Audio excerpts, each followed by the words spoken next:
Who that nation? How you doing? Come on in. Take a seat. Relax. Kick your feet up. Grab a drink and let's talk Saints football. It's your boy, Dope 17, and it's time to keep it real. Let's go.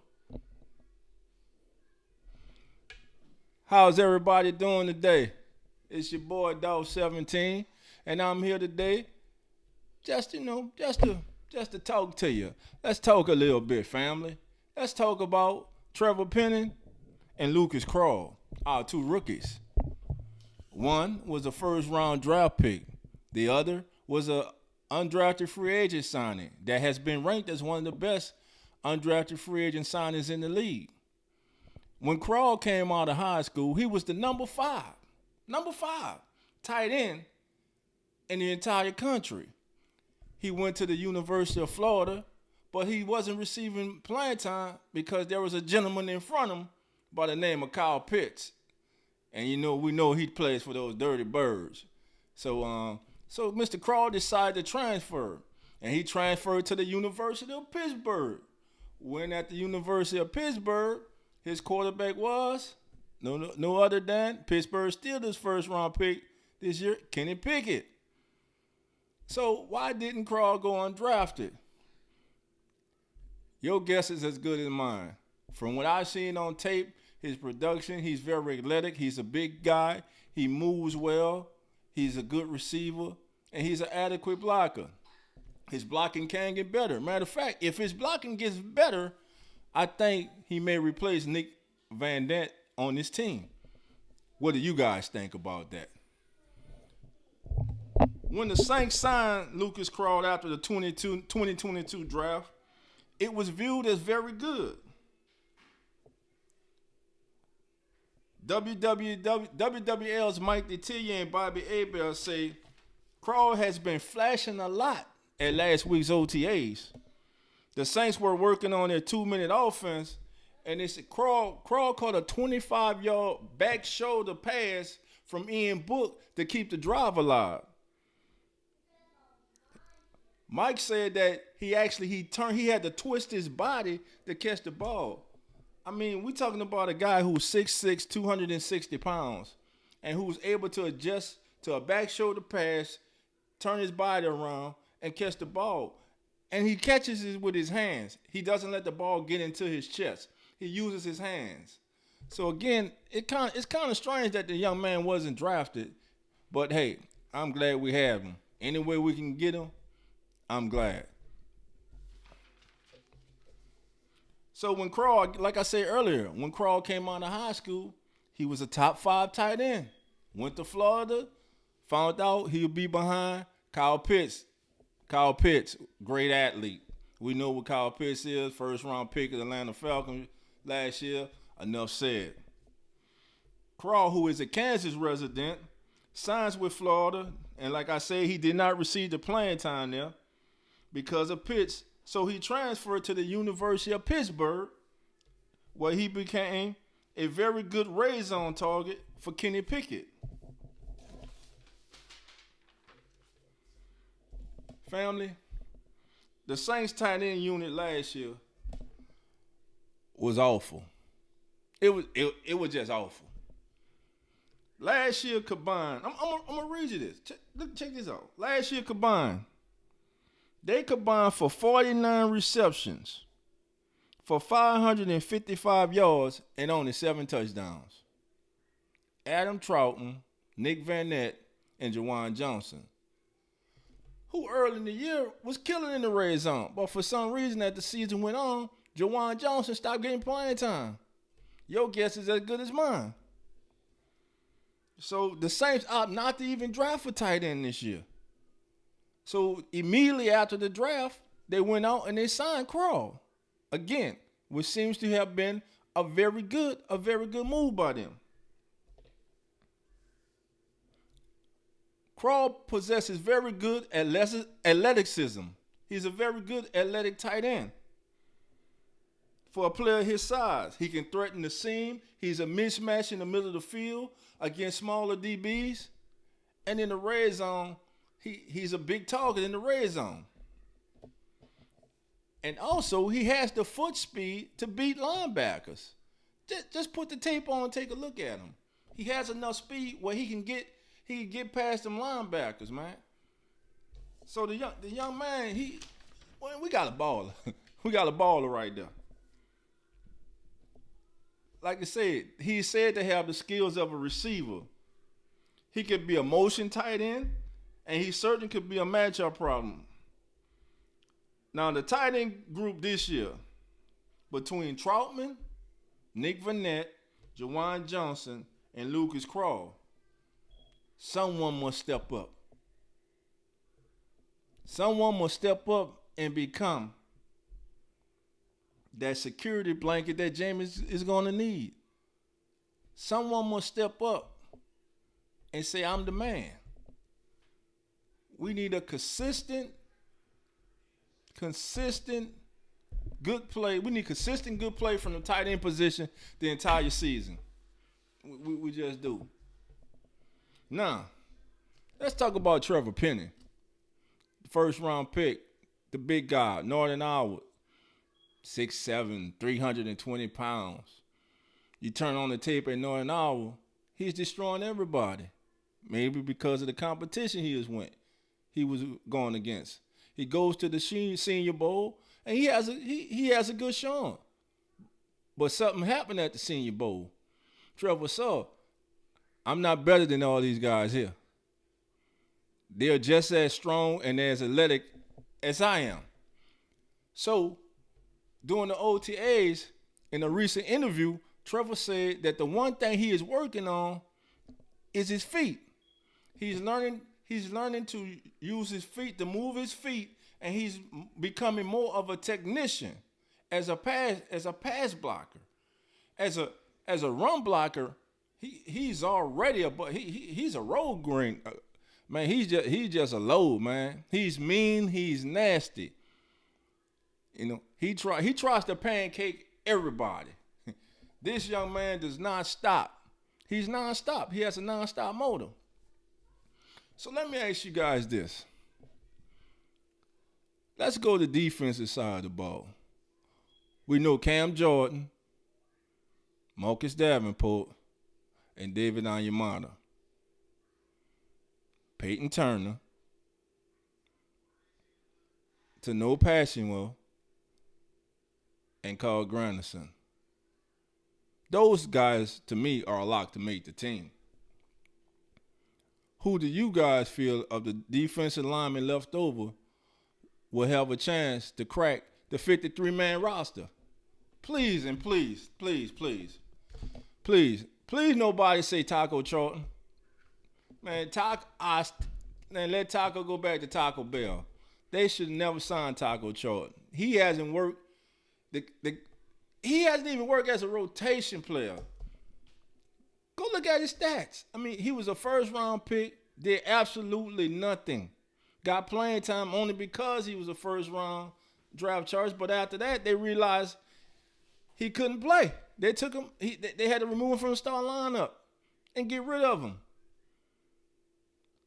So why would we go out and I saw when we signed him, a lot of you guys were happy, like Taco. I guess we were just happy because the St. Finally was signing somebody.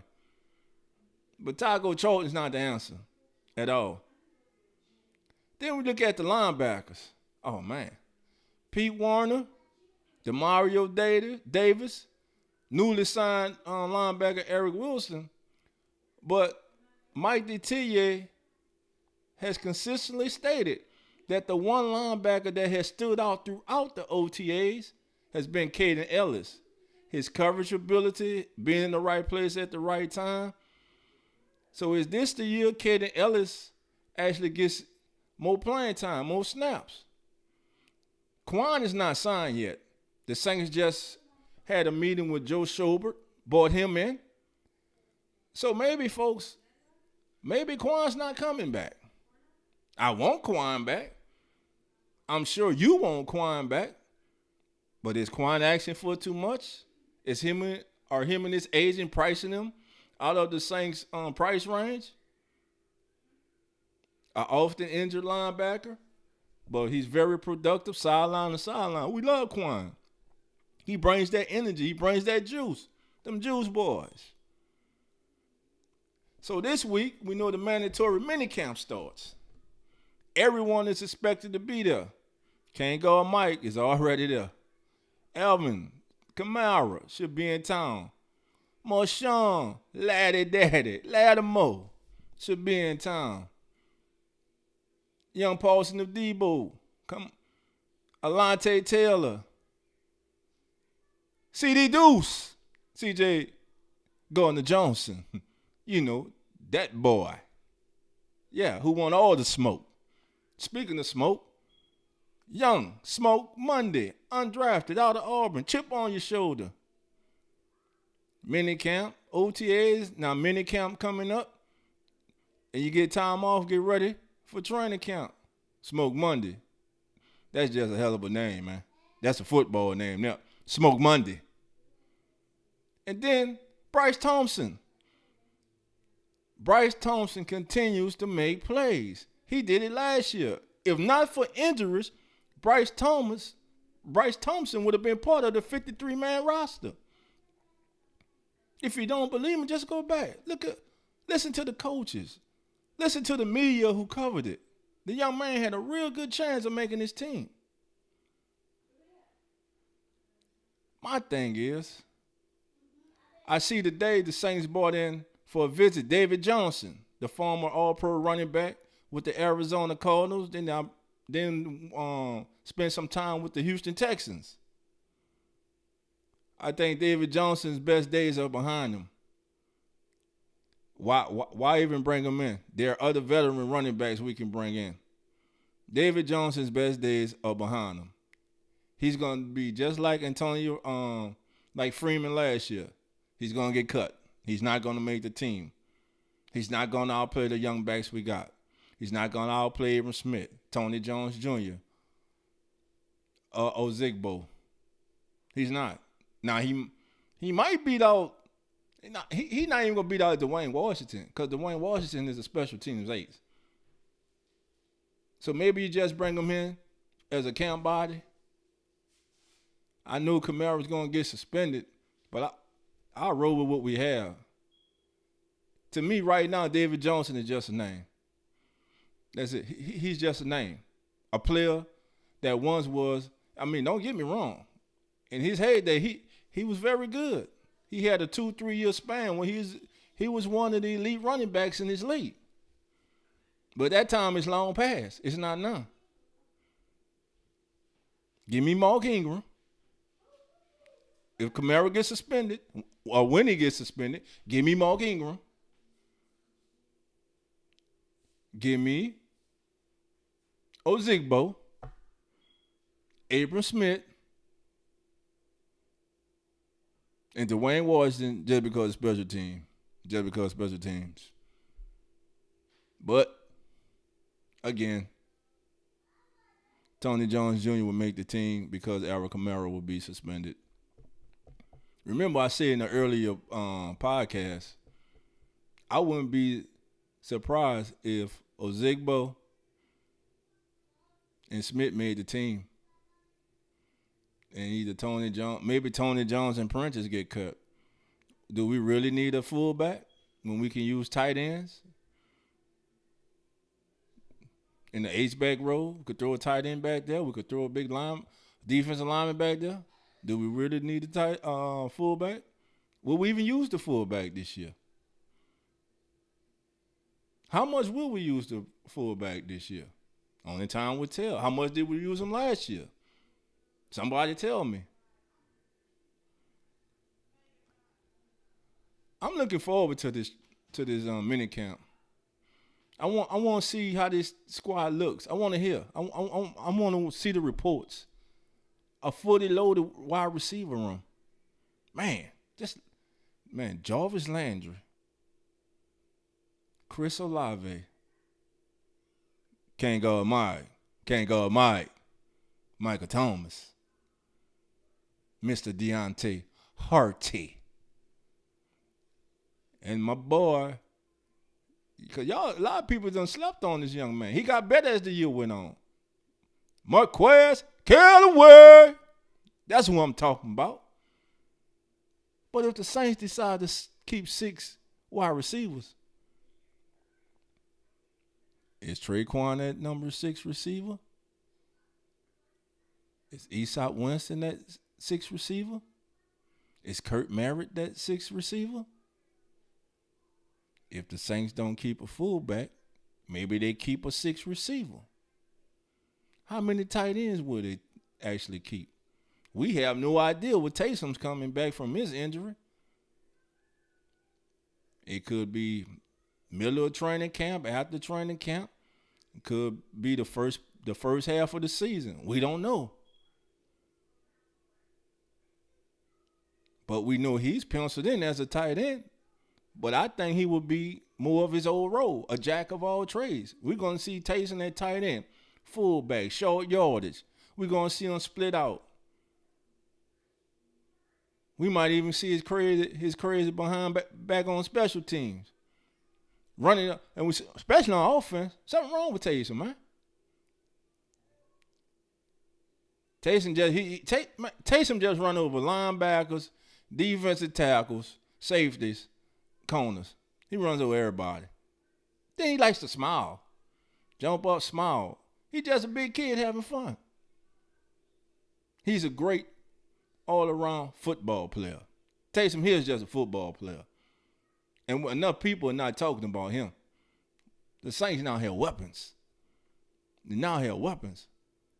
But the most important thing the Saints have, we got our quarterback back.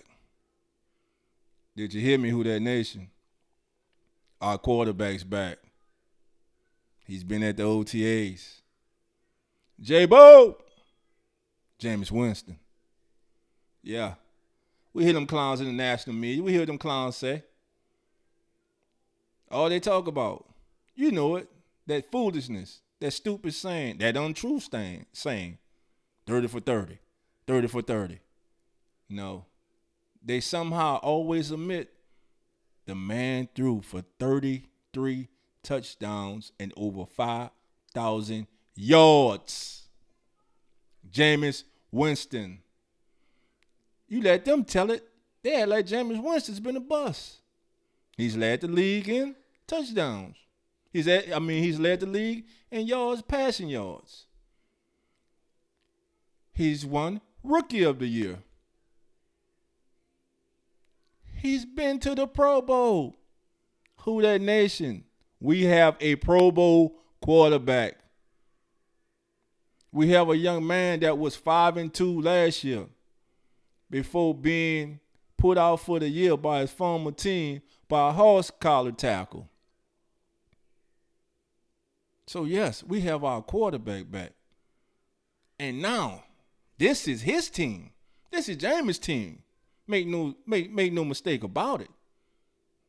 Everything the Saints are doing, they're loading it up for him.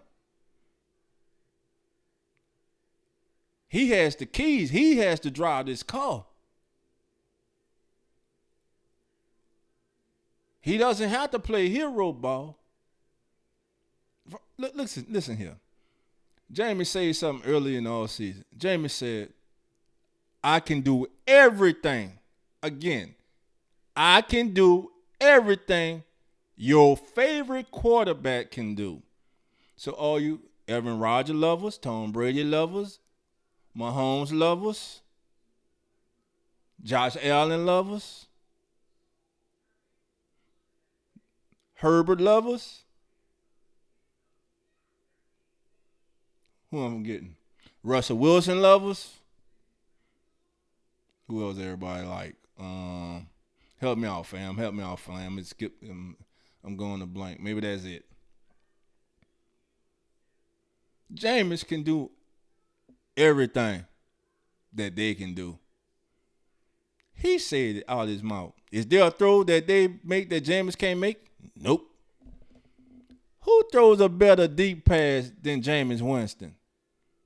You better go back and look at the beginning of the season and look at them dimes he was throwing to Deontay Hardy, Callaway, Jawan Johnson, Chris Hogan. Come on, man. Playing in Seattle in the rain, man. Man fumbles the ball. He don't panic. He picks it up, finds his safety valve in the flat. Number 41 right there behind me. That man right there. Cabrera. They still think Jameis is that immature kid who came into the league. Remember, when Jameis came into the league,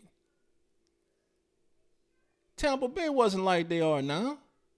The year before he left. Yeah, they had Mike Evans and Godwin, but their defense wasn't there. They didn't have a running game like they had. They didn't have linemen like they had. They didn't have a defense that they had. Everybody came to play with Tom Brady. I ain't even mad at him. Go play with Tom Brady. But from the time he signed with Tampa Bay, I made it known. The Saints run the South. The Saints still run the South. We done whoop that every year. I know, yeah. They won the playoff game. You know, Jerry Cook holding the ball like a loaf of bread. Gets his strip. Changed the whole game. Drew trying to force the ball. Can't go down the field like he once could. Instead of Sean taking him out. And I love Sean. But damn it, you see he can't do it. Jameis standing right next to you. Jameis, we just need you going here for one quarter. What plays you good with? And he would have been, man, listen. There's no way we should have lost to them boys. They know it. But kudos to them. They took advantage of it. Bruh, that's TB12. You can't keep getting Tom Brady the ball. No matter how we feel who that nation. We know what it is. You can't keep getting that man a short field and the ball. Turn over the ball to no Tom Brady. You know what's going to happen. You know it and I know it. Well, who that nation? I asked the question yesterday. I'm still waiting on a response. Name. Can you please name me your top Saints running back, dual or triplets of all time? I would give you mine, but if I give you mine, I'm going to be helping some of y'all cheat. A lot of you need to go Google, and a lot of you go Google. A lot of y'all go Google anyway. So, go Google, look it up. You know, some of it is obvious. I already know. The younger generation, you guys going to say Mark Ingram, Alvin Kamara. I hear you. I have no gripes with that. No gripes with that. Excuse me. No gripes. Yes, I have no gripes with that. So that, James, so let me know. Who was your best dual or group of running backs the Saints ever had at one time? I got a pretty good list, me. I think these three were awesome. They got broke up too soon. When I hear people talk about Saints running backs, they never talk about these guys. But I will. And I'm sure some of you will figure out who I'm talking about. We'll probably have the same list, the same people on our list. Well, family, it was good talking to y'all today. I'm about to get out here. I hope everybody has a good Monday. And I'll see you guys tomorrow. Tomorrow, we probably come on about 8 o'clock tomorrow. I'll let you guys know for sure what time we'll be on. But right now, we're looking at 8 o'clock tomorrow. Again, I want to thank everybody for tuning in, for giving me a listen. Go ahead on and hit that like button and subscribe. Tell everybody over here, baby, we keep it real. Ain't no half-stepping over here. The Saints play good, we going to tell it like it is. They play bad, you ain't playing bad, we going to be all over that ass. It's just what it is. Cause it's one thing we want them to succeed. Cause we bleed black and gold, baby, black and gold. Well, this your boy Dolph 17 saying a big who dat and a good night to all of you. And I'll talk to you tomorrow. Who dat?